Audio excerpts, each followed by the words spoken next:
Gloire au Seigneur, shalom, shalom, shalom, shalom, shalom 5 fois parce que nous sommes au mois de mai. Que le Seigneur vous bénisse abondamment. C'est moi votre humble serviteur, Eli Mongo. Je suis votre serviteur, père de famille et j'ai 3 enfants. Je me suis marié à une seule femme. Que le Dieu Tout-Puissant vous bénisse abondamment. J'espère que vous êtes nombreux en ces moments en train de nous suivre. Aujourd'hui, j'aimerais que nous prenions la Bible. Nous allons lire dans Jean. Qu'est-ce que la Bible nous dit dans Jean 3, 3 à 5?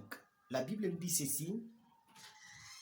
Jésus lui répondit, en vérité, je te l'ai dit, si un homme n'est né de nouveau, il ne peut voir le royaume de Dieu.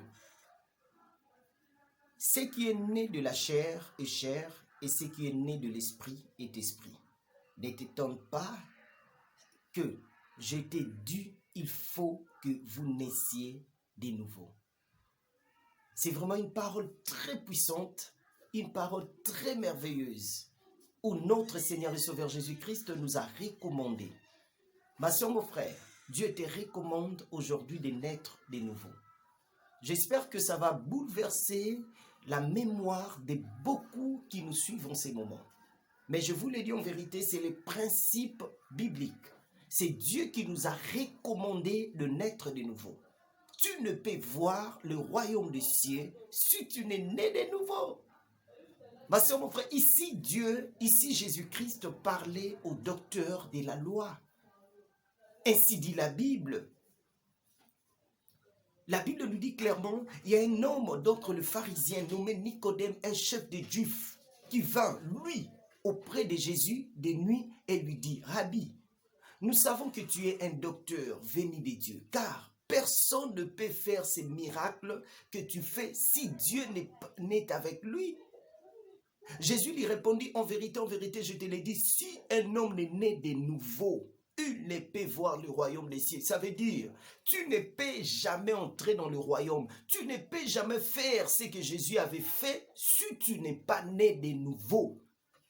Ta prière ne peut jamais être très très efficace en guérissant le malade si tu n'es pas né de nouveau. Tu ne verras jamais des choses extraordinaires dans ta vie si tu n'es né pas de nouveau.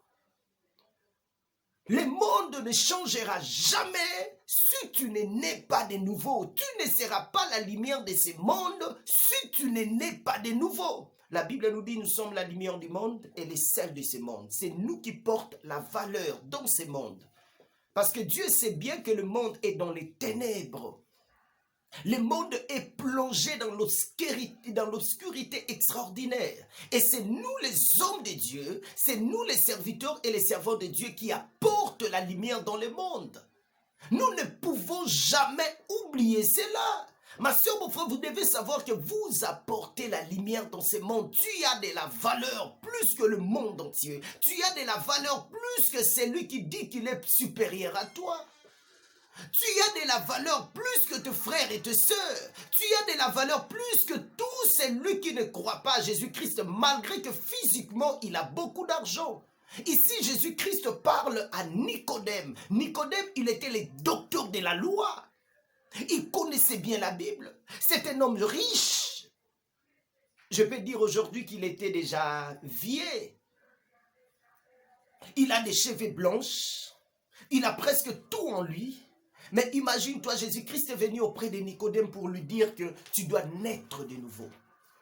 Si tu ne nais pas de nouveau, tu ne peux voir le royaume des cieux. Ma soeur, mon frère, je pouvais dire, devant tout le monde, Jésus-Christ a humilié Nicodème. Je vous l'ai dit en vérité. Mais ce que Jésus-Christ disait était vrai.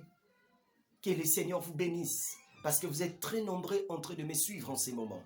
Et je crois que vous ne serez pas déçus. Tu seras béni au nom de Jésus-Christ.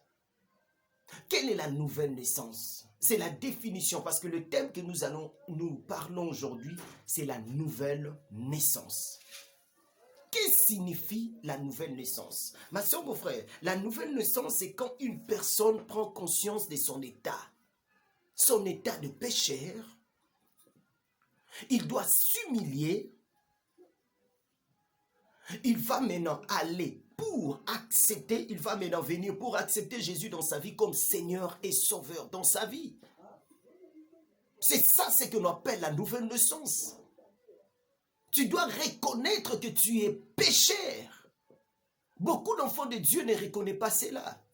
C'est pourquoi nous avons des hommes de Dieu aujourd'hui à l'église. Ils prient Dieu, mais il n'est pas né de nouveau. Regardons ce qui se passe aujourd'hui partout dans le monde. Regardez ce qui se passe aujourd'hui. C'est la honte, je vous le dis en vérité, pour l'église corps du Christ. Ma soeur, mon frère, je vous le dis en vérité, ce n'est pas mauvais. Tout peut arriver dans la vie. Je vous le dis en vérité. Vous pouvez aussi être attaqué par le diable, tenté par les diables. Le diable peut faire de tous les moyens pour vous humilier. Mais je vous le dis en vérité, ainsi dit la Bible. Malgré les circonstances, malgré tout ce qui peut venir dans ta vie, Dieu créera toujours le chemin pour que tu t'en sortes. La tentation viendra dans la vie de tout le monde. Et nous devons savoir une chose, que la tentation n'est pas un péché. Les épreuves aussi n'est pas un péché. Les épreuves et la tentation, c'est deux choses différentes. Il y a une très grande différence entre les épreuves et la tentation. Mais ce n'est pas du péché. Quand tu es tenté par le diable, tu n'as pas péché. Mais je vous le dis en vérité, la tentation devient un péché lorsque vous tombez maintenant dans la tentation. Dieu ne nous permet pas de tomber dans la tentation, mais Dieu nous permet de fuir la tentation, où il a dit clairement qu'il va créer un chemin pour que nous en sortons. C'est ça la volonté du Seigneur. Ma soeur, mon frère, je vous le dis en vérité, vous qui me suivez partout dans le monde, en ce moment, Dieu vous appelle à être des nouvelles ou bien de nouveaux personnes. Vous devez naître de nouveau. C'est très important. Vous ne pouvez jamais voir le royaume des cieux si tu n'es pas né de nouveau. Aujourd'hui, j'espère que nous tous nous parlons du royaume. Nous tous nous disons que Jésus-Christ, le jour où Jésus-Christ viendra dans ce monde, il viendra pour me prendre. Ma soeur, mon frère, oui, effectivement, je ne refuse pas. Jésus-Christ viendra dans ce monde pour toi et moi. Il viendra nous prendre. Mais la question que nous devons nous poser, est-ce réellement nous sommes nés de nouveau? C'est la meilleure question que tu dois te poser du jour au lendemain. C'est la meilleure question que tu dois te poser chaque jour dans ta vie. Si réellement tu es né de nouveau.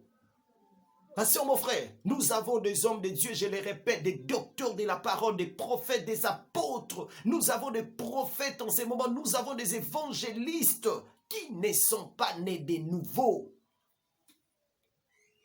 Il y a beaucoup de gens qui nous disent qu'ils sont nés de nouveau, mais alors qu'ils ne sont pas nés de nouveau. Je vous le dis en vérité, vous devez changer votre vie.